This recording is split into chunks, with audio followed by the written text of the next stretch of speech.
रामलीला। रामचरितमानस के सुंदरकांड की चर्चा हम कर रहे हैं। अब तक हमने हनुमान जी की सुरसा से भेंट, रावण के महल में उनका प्रवेश, विभीषण जी से उनका संवाद और सीता माता को मुद्रिका देना, ये सब सुना। नमस्कार, मेरा नाम है अखिल और आपका स्वागत है रामलीला में।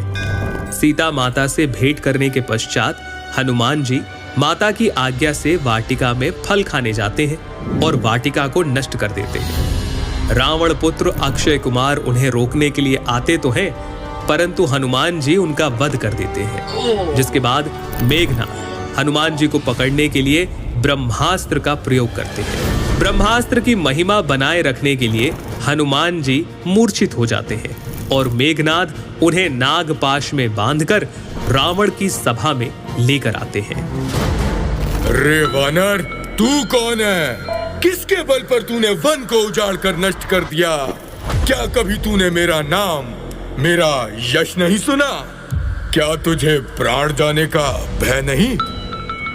हे रावण, सुन, जिनका बल पाकर माया संपूर्ण ब्रह्मांडों की रचना करती है, जिनके बल से ब्रह्मा, विष्णु, महेश सृष्टि का सृजन करते हैं, पालन और संहार करते हैं, मैं उन्हीं का दूत हूँ।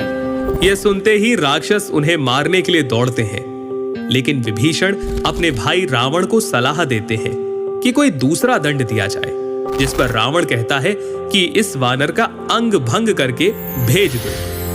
कपि के ममता पूछ पर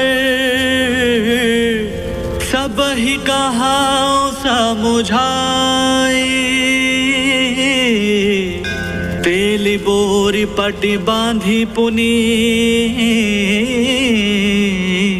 पावक दे हो लगाई।